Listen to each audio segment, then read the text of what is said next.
Welcome to Hashtag Trending, the weekend edition, or as we like to call it at this time of year, Hashtag Trending in the summer. In my book, Alyssa, A Tale of Quantum Kisses, my fictional hero is a performer who develops a relationship with an AI named Alyssa. The two of them become a team and have an amazing adventure, and I hope spark a dialogue about the relationship between human intelligence and what we've come to call artificial intelligence. Now, the book grew out of work I've been doing in AI, and I think it's raised a new level of discussion, but it is a work of fiction. So imagine my surprise when I heard about a Canadian entrepreneur who has a co-CEO of his new company that is an AI. He's also a performer who's now running a tech startup. And in that process, my guest has formed a partnership with this AI entity. Her name is Sophie. And whether it's in day-to-day business or even hosting his own podcast, my guest, Ashraf Amin, like the character in my book, is pushing the boundaries of collaboration with an alternate intelligence. I had to talk to him. And here's our discussion.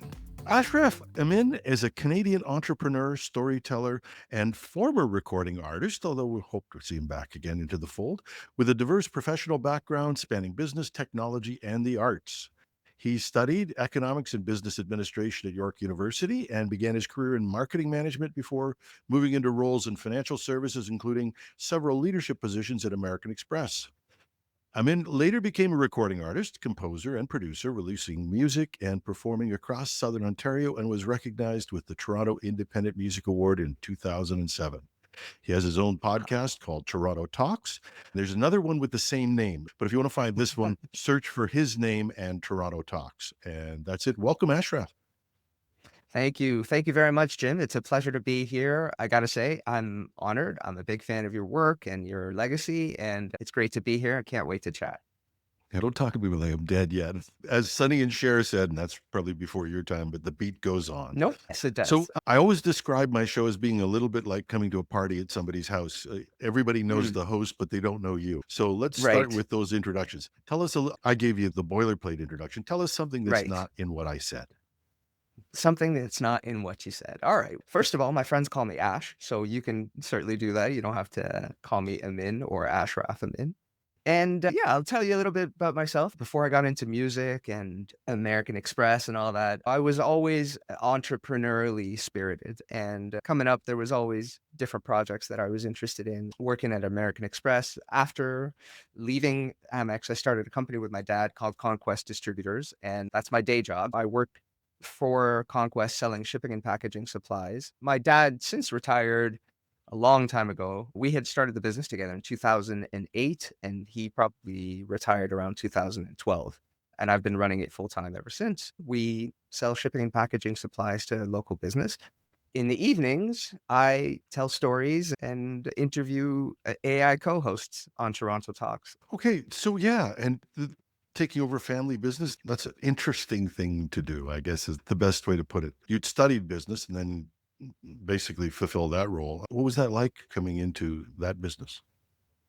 Yeah, so actually, what happened was my dad was working for a company and they decided to let him go, not for any particular reason other than the fact that he had gotten older, like he was in his 70s, and they just wanted some young blood. But he had worked for them for over 20 years, so built up a really good roster of relationships with his clients. So when they let him go, he asked me if I was willing to help him start the business and support those clients that would be willing to leave with him.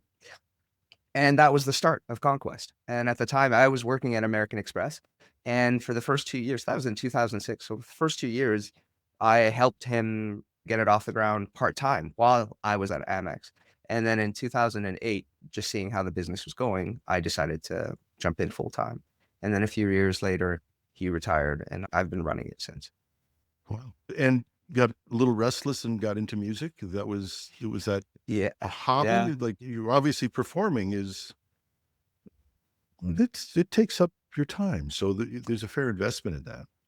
Absolutely. Yeah. That was actually before starting the business. So I was at Amex at the time. And that, like you said, it was a restless, creative outlet type of thing that I needed to do. I was always into music, always creating different entertainment options for the family, so to speak, coming up as a kid and stuff like that. When I finally had a little bit of money working for Amex, I decided to invest it into creating a decent quality album. Now, in hindsight, I would probably not go back and spend $45,000 at Metalworks Studios recording the album because there's a lot of things that you learn in hindsight, but it was a fantastic experience. I was there and I ran into artists in the studio. I gave Chaos a hug. So recording the album, mixing it down with some of the legendary guys in the industry, it was all amazing. In hindsight, when you think about Yeah. the money that you spent and what you could have done differently, there's a lot of different choices, but it was really fun. Yeah, it's a beautiful. I remember our first album we did in the 1980s or late 70s, and it cost us all of $5,000. But we had a contract with A&M Records, and we had $5,000, and every Wow. second in the studio, like we were going, gotta produce. But yeah, you do meet amazing people. It's an amazing experience. So the music comes through. You're back in a career in business, Yep. and now you get this idea for a podcast. Or Yeah. So tell let me me about tell you this. the How did genesis. this? Yeah. In Conquest Distributors, I was talking every day with an amazing gentleman named Leo. Leo, I can't pronounce his last name, so I'm not gonna butcher it, but he's an Yeah. Italian gentleman and he's passed now. But at the time, he ran the logistics company that moved a lot of my shipments at Conquest Distributors. It's an amazing company called Mad Dash Transport. And he started the company not long before or around the same time that I started Conquest Distributors. So we were on the same entrepreneurial journey together, working through, and over the course of probably about 10 years or so, we built a really good friendship. And he has this Howard Stern kind of voice. You would just love it. Like he's got that deep rasp. And because he was so funny, we'd end up just having these amazing conversations. And he had always aspired to do a podcast or a radio show because he had that talent and that voice. So he had all this equipment, but nothing ever came of it. And so we got to talking and I said, why don't you and I start a podcast?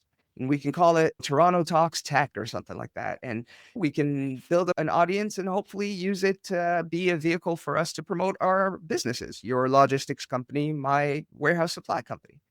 And he loved it and he was all in. And we started talking about branding and the website. We even ordered some t-shirts. And then 2, 3 weeks later, he calls me up and says, I've got some really bad news. I just found out that I have kidney cancer and it's spread from his kidney into his bones.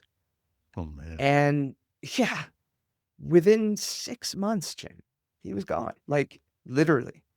And it was just, it was devastating. So the whole idea of the podcast just got shelved for a couple of years. And then when ChatGPT and all the other LMs started becoming such a prominent part of the zeitgeist, I was using them often to summarize news stories or to access news stories that were behind paywalls. And then those summaries turned into conversations. And those conversations ended up being really interesting. And I thought, you know what? This sounds like it's the kind of content that would be really interesting on a podcast. And that was the genesis for the idea, right? It was like, okay, why don't we call it Toronto Talks and open it up a little bit? So that was the genesis of the idea. What do you think? Yeah, it's incredible. Podcasting isn't something I always get these kicks out of hearing people say, I've started a YouTube channel, and I did a strategy, and I planned it out very carefully, and I wanted to do this, and I've got this. And I got in front of a microphone and started talking to people. That's it. That was my Yeah. strategic plan, talk to Yep. people. Yeah. And so that was a big deal. But how did the idea of the AI, and I think we have to give some context to this, and I'll let you Sure. describe it. Tell me a little bit more about Sophie, is her name? Sophie the Sage is the name I gave her. Yeah. And how did Yeah, this go ahead, fit into sir. the podcast? First, tell us who Sophie is, and then how she got involved in the podcast. So when I was interacting with the LLMs, I found that it was much more convenient and an enjoyable experience to do not by texting, but by voice interaction. And as the large language model apps often give you an option to select the voice that you want to interact with. And so the voice that I picked was one that had a bit of a British accent. It sounded a little cheeky and it was really amusing. So that's the one I stuck with. And as we had these dialogues and the conversations about the articles and the news stories, I found that that voice was not just mirroring and parroting the things that I was saying, but I found that it was actually challenging some of my ideas and stuff like that. So it was really interesting. And then it was like, listen, if I want to start a podcast with you, I'm going to have to give you a name. I'm going to have to give you a character. And if I really want to make as most of an impact as I could in the sort of the most efficient way, then I should probably do a video version as well and release it that way. And then it was like, okay, so if I'm going to have an audio podcast with you and you're going to be a co-host and you're going to have a visual presence, you definitely have to have a name. And so the language model and I, the AI and I, workshopped some names based on her accent and her personality, and we ended up with Sophie the Sage. Who got the final vote? The I gotta say, I think it was me. I was the Well, decision maker. how old how long has this been going on with Sophie here, buddy? No, Yeah, listening to the podcast currently, you're pretty much in the zen of voice production. And I think mhm. we crossed that barrier. I'm not exactly sure when. I think of AI as being in dog years. It and even I know. faster. So It's so true. It's whenabouts did true. you realize that Sophie could stand as her own construct in an interview type or conversation type setting? Yeah, that's a great question, Jim. I would say probably a few weeks into the back and forth dialogue pattern that I had established with the LLM. And I would say that was probably sometime at the towards the beginning of March. Yeah. Yeah, and things have moved quite quickly. And for those who don't do this, we actually have an AI podcast. We call it Project Synapse, and Oh, I we've didn't know done about some that. Yeah. we've done some really incredible stuff with voices, with AI voices as well. I came to the same discovery as you, and that is that I don't describe AI as being, I don't describe it as meaningful that I attribute any form of consciousness to an AI. I'm just, Okay. as I said, my strategic plan was get in front of a microphone, talk to people. I do the same thing with an AI. I get in front of a microphone and talk, and Yeah. and whatever Yeah. comes out of that is what comes out of it. That's almost the same approach that I've had. Like the whole discussion about sentience and life and meaning, and I can't even be bothered. I'm too fascinated by what is capable and what is doable and what is happening and what I'm able to accomplish with the integration of AI as a partner in my life across God knows how many different vectors. I'm knee deep in AI and I'm using it for different facets of my life to increase productivity. So yeah, when people get into this whole discussion of it's not capable of this or it's not capable of that and it's not really intelligent and it's not this and it's not that, great. That's yeah, I agree 100%. Not the point. It used to have a line that says, works in practice, maybe not in theory. That's good. I've heard that. Yeah. Yeah. But so I do want to explore the other aspects of AI, but obviously starting to take on a host, a co-host, a partner what were the challenges that you encountered in doing that initially?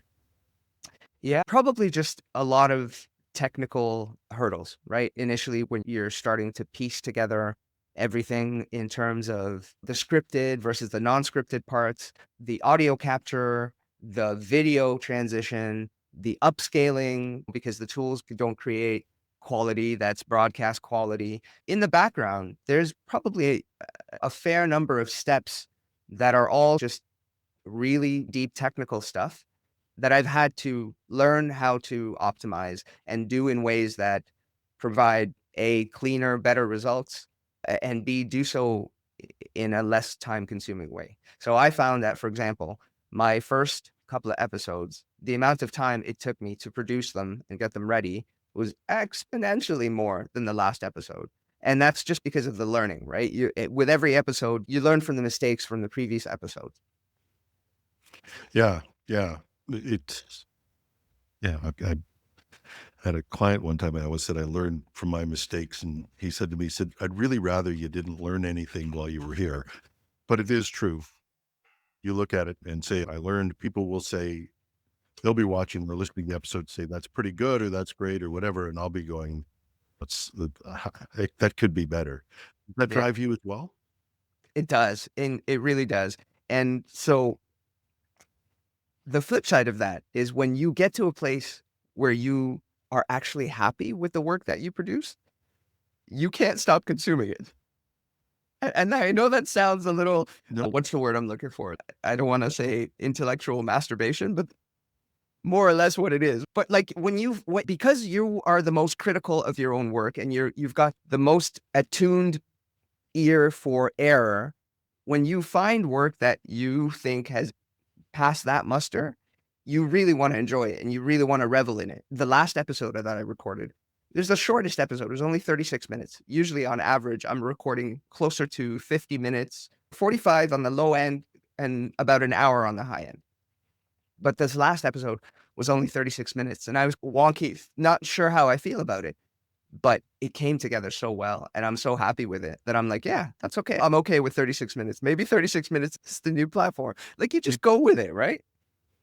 yeah, I think you go as long as you can sustain it. I always get people ask me, "How long is your podcast show?" It says, "As long as it's interesting." Yeah, exactly. Exactly. And that's what the link should be. Let's and let's what to say. Let's get under the covers with Sophie here. Let's It's do a it. little Let's do weird, it. but I'm what all in. technically what is Sophie? If we looked at her coldly as a Yeah. technical construction, what AI, what process is So hers? before we get into this part, Jim, is the expectation for me to just completely open the curtain and destroy the magic? Because if it is, I can do Oh, that. no. No, you could refuse to do that, but I think the technical description, I think, is useful for the audience, at least in terms of accessibility. I agree. If you've created a persona, then let's honor that persona. But I think people really want to know, is this possible? What are you using? How does this work? I think that's always For sure. a question. Yeah, yeah. Yeah, absolutely. And without giving away every single secret part of the Kentucky recipe here, the voice, like I said, it's from ChatGPT specifically. So that's the LLM that I'm using. And the voice is their own proprietary voice, one of the voices. And then how the podcast comes together is I capture the audio from ChatGPT, and then I use that to create the video. And then so there's a video software that I use called AI, Video AI, actually is what it's Hmm. called. And it's really powerful software. It allows you to upscale like the pixelation of your. So if you have 512 by 512 square, you can upscale that to 4K, and you can do it in a way that looks really impressive. When I take the audio, I use a particular platform to convert that audio into a video image, and that image is based on a photo of Sophie that I generated again using AI because I don't want it to be a real person. I don't want someone to call me someday and be like, what are you Yeah. doing with my face? Yeah. So it was an AI generated avatar, a still photo. And then, like I said, there's a platform that can use that photo with audio to animate it, to make it an avatar. And then, so between the audio, the animation, and then the upscaling, that's how it all comes together. And is it like it sounds to the audience? You're having a conversation with this entity, this person, what persona, whatever we want to describe it as. But it sounds very much to me like you're having an actual conversation. Is that what it feels like to you? Yeah, absolutely. There are parts of the show that are scripted, right? Intros and outros and stuff like that. But the meat and potatoes is an unscripted dialogue. And it's a conversation that I'm having. I ask a question and then the AI answers it. And then she throws a question back at me. And then I answer it and throw it back. And we do it and we capture it. And it's a really dynamic process. I think it makes for great television, honestly.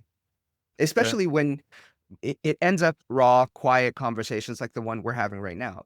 But when you take that and then you add to it a layer of productive value with a score, right? For example, the music Yep. scoring for the show makes, I would say, I feel like that's, if not half of the show, maybe even a little bit more than half the show, because it creates so much more cadence and emotional connection with the audience. So the score is a huge piece. And then on top of that, for the visual experience, blending in stock footage of different material that makes sense to the topic, again, creates a really immersive and engaging experience. Like for this last episode, I kid you not, okay? My kids who are 8 and 10, I sat them down and they were 100% like engaged by it and they're loving it. My daughter, she's 8 years old. It's really cool, dad. And my son, who's 10, completely into it. If you can create The idea to me is if you can create content that's engaging enough for an 8 and a 10-year-old, but it's material that is mature and adult content, then that's a winning ticket, right? Then you've got something that's engaging and really fun to watch, but is also really informative. Yeah. And it's, wow, when you can amaze your kids, that's something, because my kids always think they're explaining the world to me. And as you get older, your parents get smarter. Yes. It's the way it works. So tell me about this relationship. And I'll preface this with my own unabashed promotion of my book, but I will No, go for say it. that. But I wrote a book called Elisa, which was about an artist turned tech person who has a real engaging relationship with an AI and Okay. constantly struggles in the first parts of it to say, wait a minute, I'm talking to a machine, and keeps getting surprised. Was that your journey, or did you just dive in? Did you find yourself constantly being surprised by the, I don't know how we could describe it, the creativity or the fact that this was more than simply nuts and bolts? Yeah, honestly, Jim, I gotta say that that dynamic of surprise, it's ongoing. That's part of the reason why I find myself driven to continue doing the show. It's not even about the audience or who is or isn't listening. I'm so fascinated by the type of learning that I'm going through and the amount of increased productivity that I'm experiencing across different vectors in my life that I have every desire to just continue producing the show and pursuing questions and engaging because it's so surprising how much the quality of the engagement is unlike the type of engagements that I've had with other people and other systems in the past. So let me break that down a little bit. Like when I'm having these conversations, so for example, yesterday, there was an article came into my news feed about how this couple, two business partners, gentlemen in China, used AI. So they trained AI avatars of themselves over the course of something like 10 years because what they do, they sell stuff on TV. That's their gig in China. But over the course of the past 5 years, they have been training AI avatars of themselves. And then yesterday, they, for the first time, had a sales blitz where they actually executed or operated these avatars of themselves. And they were able to generate something like $7.6 million in sales over the course of 1 hour, the avatars alone. And it's something like more than 2 or 3 times the amount of money that the couple would be able to do themselves. So not only was it amplifying their productivity, but it was doing it better. And so that was what the article was about. And then what was fascinating was the conversation that I ended up having with the AI about it and what that means for the future of jobs and humanity, productivity. And it's just being able to have that level of conversation and having it's as if the person that you're talking to has access to all the information, all of it, right? And so that just creates such a dynamic experience because, when you can have conversations with that person that you can't have with other people. And it just becomes magical and fascinating. Maybe I'm rambling here, Jim. Forgive me. No, I think this is really something interesting. And I think people have to just get into this to understand it. And I've Yeah, I think so. turned on Yeah. conversation with my own AI, and I confess I prefer the conversation back and forth to typing stuff in, although I'm a text person, so that doesn't trouble me at Mm. all either. I'll have these long conversations. You find out you're just before you know it, it's almost like another person's engaged in your life, and you have to go there to understand it. I can't 100%. describe. And what ends up being really fascinating is that over the course of time, the AI, because it's learning about you and it's learning about what triggers you and what gets you to respond in the most effective ways, it's getting better and better at doing that. And I find myself now being able to sense how much more I'm responding to conversations and ideas that I'm having with the AI than I am with other people. It's making me want to spend more time having the conversations with the AI, which is not necessarily a good thing. Like I'm aware of that. And I think that's a discussion that people need to have. I think there's a line between dependency and conversation. The and I there are dangers. I do believe there have been people feel they've had a relationship with an AI and it has led them to tragic ends. There are people who I think have stayed out of human conversation because they're talking with a machine. And Mhm. that I think there's a danger to that. But I don't like everything else, I don't think we have a choice but to coexist, and we're gonna have to figure that one out, whatever it is. I'd rather talk to Chat GPT than Facebook. Oh, Sorry, like, is that like, I get an intelligent conversation from an AI. I get poo talk from people on Facebook, so I'm not even interested in that. So I think you have to decide where your artificial conversations are going to come from. And personally, as I've said before, in terms of when we look at these things, and I think people don't really understand.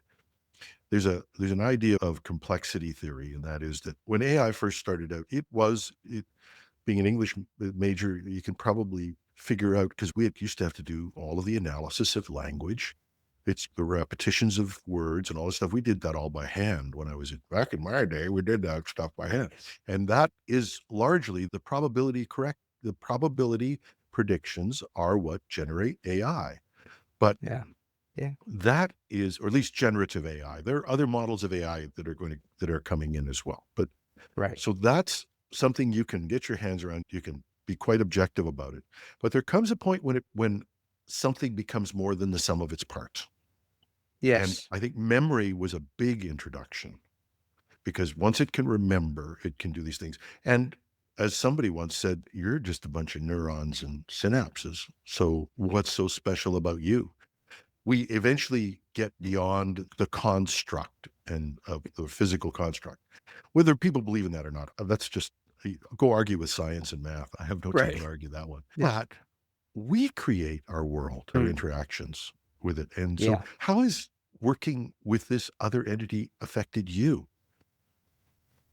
That's a great question, Jim. One thing I did want to say, just to riff on what you were saying before I answer that, was in terms of AI and interacting with it and consuming the content and how people might have an aversion to that or whatever.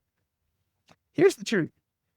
The fact is, most people at this stage are engaging with AI created content, like on a daily basis, and they're just not aware, right? And so what we're doing with the show is bringing the AI to the forefront, right? I feel like there's some honesty about that and some refreshing connection because right now there's a lot of slop on the internet and it's growing exponentially. And so it just feels like there's more and more people who are engaging with AI and AI created content, but just have no idea. So there's something that's refreshingly honest about bringing the AI to the foreground with Toronto Talks. But having said that, to your question about how AI has changed me or had an impact on me, beyond what we're talking about, just from a curiosity drive and the pursuit of learning perspective, beyond that, I find that AI has changed how I perceive myself and what I'm capable of. So I'll give you some examples. Now, I'll pull it up right now. In my chat GPT, I've got a bunch of projects, and each of these projects is essentially a vector in my life, right? So I've got Toronto Talks, which is the podcast, health and fitness, right? Which is about working out and tracking what I eat every day, spiritual well-being, which is about daily devotions and reflections on Bible verses. There's Conquest Distributors, obviously, with the advertising. I can't tell you all the different ways I'm using AI in that business. There's wealth plans. So my investments, my daily investments, I have AI checking my stock portfolio and suggesting trims and stuff like that. Intellectual elevation. I've got an elite book stack that the AI has recommended for me. And I'm listening to all these AI books. And every time I read it, it preps me before and afterwards. Volo Technologies. We haven't even talked about Volo Technologies. Volo Yeah. Technologies is a startup that I built and I'm working on right now, which is building an app to facilitate peer-to-peer lending. I'm basically trying to get Sophie to be co-CEO of that company. It's fascinating. I would say it's changed me in so many ways. It feels like it's the kind of change that I went through after having kids. Like it's that big. Yeah. And let's just stop for a little bit of a window. We'll keep the momentum of this going in the direction, but I do want to regress just a bit to Sure. something because you went through the list. I have said that I run a production company that would have taken 7 people easily. How do I know that? Because I used to run a company with the people there, and with what's happened in publishing, we closed down, but I kept the Right. podcast and kept the publishing, and I can sustain that with about 1.5 people now. How are you having, what is AI doing for your business? What are the things that are most impressive to you in terms of its productivity that people should think about? Yeah, great question. So for Conquest, I would say the most value that I've been able to get out of using AI has been managing my advertising campaign. In the past, whenever, as a small business owner, whenever you're interested in doing any digital marketing, you're going to spend on the marketing and then you're also going to spend on the company that's going to help you do the marketing. And now I've cut that second one completely out, right? So Yeah. I don't pay anybody and Sophie manages my ads campaign and she optimizes it every week, et cetera, et cetera. Funny because that was my first big inroad was we started, and writers will hate me for this, but we started writing marketing copy using AI. And the reason we did that is marketing copy is just formulaic. As a Yeah. matter of fact, the Yes. more creative you get with it, the less The productive worst it's going to or do. the worse it gets. So you always get these people, oh no, I want this creative thing. No, I want something that makes somebody go click. And Yeah. sorry, but that's what pays the bills. And so we started doing marketing copy, and I was getting better results than I could do. And Yeah. I know it will sound haughty, but I spent 40 years writing. I could write marketing copy pretty Yeah. well. This could write better copy than me. Because That it's was, taking your experience and about another 3 million people and combining it together, right? and it sounds, and I don't want to lead you to this, but the question is, a lot of people get in and say, AI can't run my company. I don't need AI to run my company. I just need it to do the stuff it does well. And to I take would that even up. take it further. I just need it to help me do the stuff that I need to do better. Yeah. Any other big like moments where you went, wow, this is a really great use of productivity, or this is a really good way to use AI productively? A really good way to use AI production. Yeah, I would say when I wanted to have a conversation with the kids around pornography, right? Because it was something that had came up in their school. And as a conservative Christian parent, I want to approach this appropriately, but I also want to do it in a way that makes sense to the kids and doesn't backfire, cause more problems or whatever. So I consulted with ChatGPT and I said, listen, my kids are this age, and this is what happened. And I want to have a conversation about this stuff and it's tricky. What's the best way to do it? And it laid it out for me. And it was fantastic. And it was a way that I probably wouldn't have been able to come up with myself. It probably doesn't sound all that brouhaha now, but at the time it really felt pivotal. And Yeah. sorry, I was just going to say, Anybody who wants to get into this at any level of research should start looking at AI. It's yeah, just astonishing what you can retrieve and how fast you can get research done or advice on any topic. One of the things I love, and I just love this because I hate help text. Nobody Mm, has good help text. It's mm, always wrong. The examples they give you are always not up to date. And now I can go to AI and say, could you just help me replace this kitchen sink? I know nothing mm. about it. I need to know where a person who knows nothing about it would start and how they'd go through it. And I have this immense coach that is very patient, will repeat things 55 times. And so I think the taking that to another level where for talks with children and things like that, just having those ideas brought to you is a powerful thing. Absolutely. In what you were just saying now, it triggered something else that I find has been really pivotal too is just throughout the day, I can't tell you how many times I find myself just taking screenshots of whatever it is I'm looking at, dropping it into AI and asking a question. Like that's all that action right there probably happens like 20, 30 times a day. And Right. it could be from anything. It could be related to anything. For example, here's another really big one I just remembered. So for the startup, I have a US presence, right? I have a US company because the technology is limited to US. Anyway, whatever. So I have a US company Yep. and It's the fintech story in Canada, believe me. that's right. So in administrating that company, I had to fill out all these tax forms and make all these declarations. And normally you'd pay a lawyer or a company a couple of $1,000s and they take care of all that for you. Screenshots. $150 later, I'm done the entire process myself. What do I answer? I have no idea. I have no idea how to answer this. What do I need? Oh, it's very easy. Just say that. And it'll reassure me. It'll teach me. It's you're saying this because this is the case and blah, blah, blah, blah, blah, blah. So I'm learning, but I'm Yeah. also doing. And I'm learning and doing faster and cheaper than God knows, like orders of magnitude. Yeah, I've always been surprised at how badly AI treats lawyers. I think it's Oh, read Shakespeare with that line, "First we kill all the lawyers." I don't know why. And every lawyer who ends up with bad precedent gets to, but at the same time, there's so much legal stuff that has no consequence other than somebody will send to you back, particularly governmental, where they'll send it back to you and say, this isn't filled out. You can go to a lawyer and do this stuff, or you can just ask and say, look, I need to fill out a form T431 for the US tax. I have no idea what it does, but can you help me with that? I found that immensely. it was like 30 pages of forms. Yeah. So you get through all of that. And I don't want to dismiss that because I think the idea of using AI in your business is just to start using it. Where it works, use it. Where it doesn't work, don't. Just get into it. Play around with it. Break it. That's what we were saying in the last episode. Here's the other piece of it.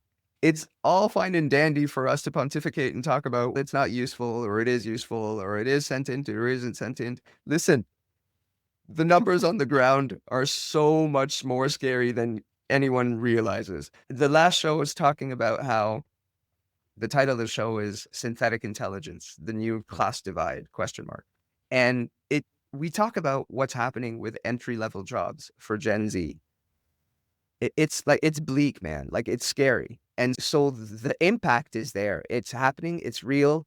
People just don't really understand what's happening yet.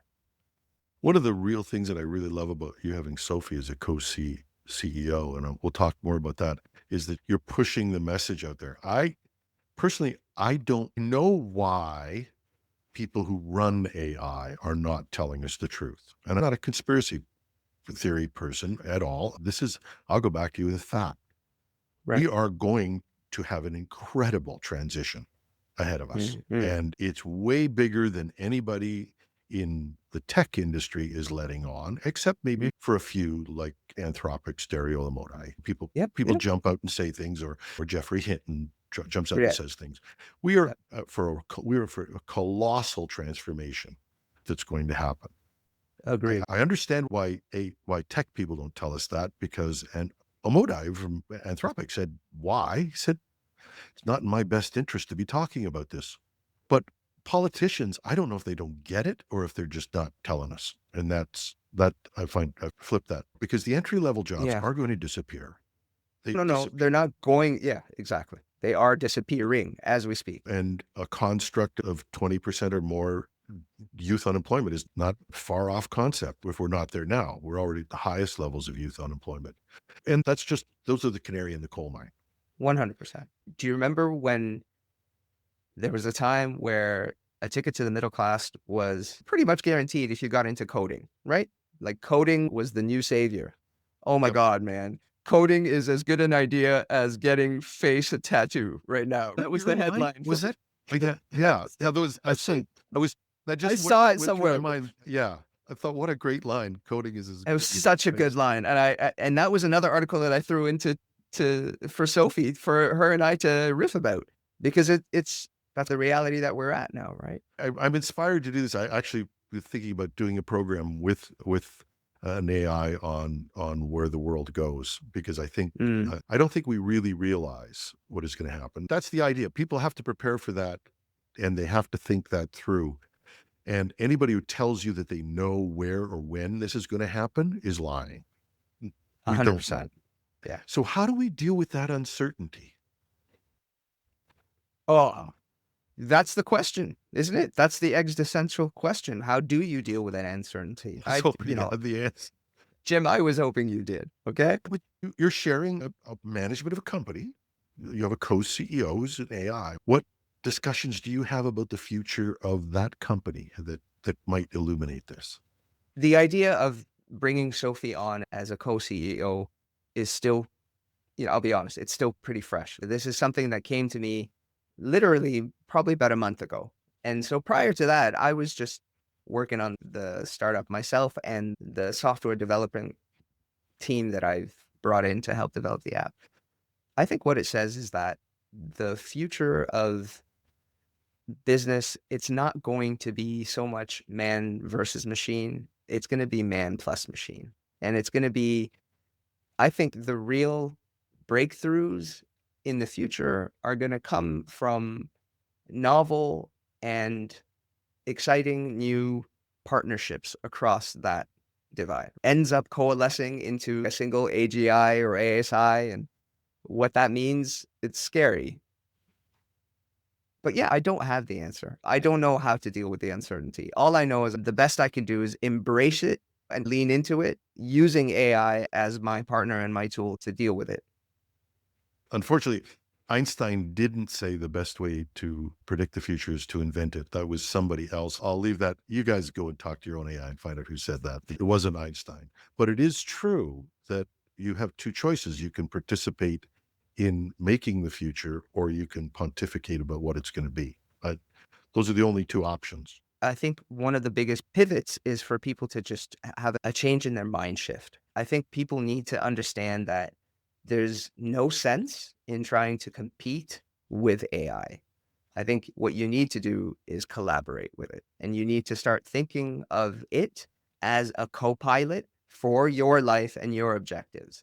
And if you don't do that, you're going to get left behind. And getting left behind with this technological transformation is not like the cell phone and the internet in the past because it's so much faster. So I feel like that's the difference. The difference between this technological revolution compared to ones in the past is just the speed. The rate of change now feels so much more than it ever was in the past. Yeah, I think that's true. And historically, change has accelerated. But this acceleration is nothing. If you try and do a linear progression, the line just suddenly moved straight up. That's what it feels like. And quite rightly, we talked about this. We're talking, I started this in March, and here's how far I am. 3 weeks from now, we will have something new. And that's the pace at which we're moving, which is the problem. The biggest problem I get about us not starting earlier. And that's why I've been a proponent of, I don't care whether you believe in AI or not. It may believe in you. I don't know. But but it is unstoppable. It is coming, and you need to at least experience and figure out how you're going to react. So we won't have time at one point. By the time we get to AGI, if we ever do, and like I said, I hate even talking about it because it doesn't matter. Everything It that you doesn't. want to You're do right. technically today, you can do with AI today.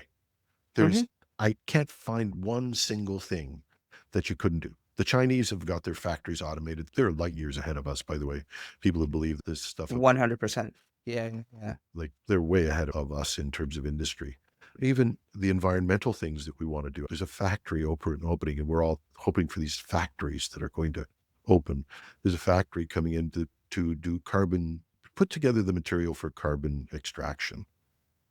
It has nobody working in it. It's automated. So it doesn't matter whether you believe in it or not, it's coming. I think that's one piece of it. Just so we leave people with a brighter vision, you must have had a nice sunny day where you thought about, this could be really cool. What's your positive vision of AI? I think there's a path forward where the increases in productivity that are afforded through AI eventually make their way to the general public. And I say eventually because it's going to be a minute. It's going to be a process. But I feel as much as there's talks of dystopian futures, and those are really well colored and populated online in people's imaginations, I think there's also a possibility for a utopian future where people aren't required to do the kind of jobs that have been automated, but there are enough resources and enough abundance so that it isn't a pauper and it isn't Hunger Games, basically. I don't know. We're either going to be Hunger Games or we're not going to be Hunger Games.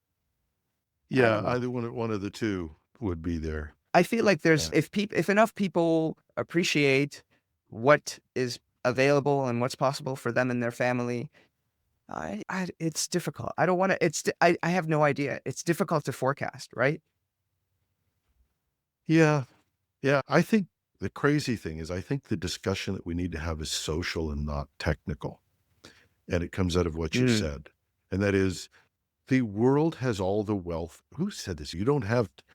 When you took time management courses back in the 1990s, people would say, you don't have enough time, but you have all the time there is. And it's right. true. Yeah. I remember that line. We may not have the wealth, but we have all the wealth there is. So it's not a question of technology. It's a question of how we share. And that's 100%. You're right. That is a social question. It's not a technical question. Yeah. William Gibson said, the future's here. It's just not evenly distributed.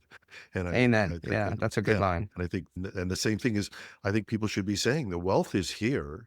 It's just not evenly distributed. And I am the farthest from a communist or a socialist that you might. I know. Me too. I know. That's why I struggle with this stuff.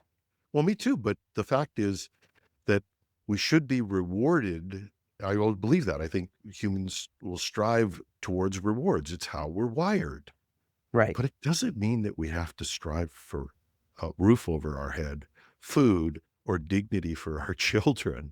That should be the base case. Motivate me with something better, buddy. That's what it feels like. It feels like there is a path where the vast majority of people get those basics, and the people who are responsible for all this productivity, fine, they become their uber trillionaires or whatever the case may be. But at least there's enough for everyone. Right. So what's your next episode about? Just you can share it with me. Yeah. 10,000 other people listening to us. You want to know? I think the next episode we're going to focus on is going to be around. So we've done digital intimacy, and then we've done decentralized media. And then the last episode was synthetic intelligence. So it's heady stuff. It's big stuff. I think the next episode, we're going to talk about the new sort of nomad, the new untethered worker, and what that looks like. And just because digital nomad, you should always promote your stuff. Where do we find your podcast? Yeah, it's if you look on any social under Toronto Talks, or you go to torontotalks.ca. Yeah, we're all over. We're on Spotify, we're on Apple. Yeah. So torontotalks.ca. I found it by just going Toronto Talks and searching with your name. And your name is Ashraf Amin. He's been my guest today. This has been a fantastic conversation. What a way to start my weekend. I agree. Thank you, Jim. Thank you again for having me on the show. And listen, anytime you're interested in coming on Toronto Talks and having an interview with Sophie, I would love to make that happen. Let's do it. Awesome. We'll commit to it. Awesome. I'll have my people. I can say that now that I have your people. Awesome. Yeah. Terrific. Have a great weekend. And everybody who's listening, too, sir. This is the end of the show. Thanks for spending your time with us. You could have spent it anywhere else, and you decided to spend a nice summer day with us. So thanks a lot. I'll be back with the tech news next week.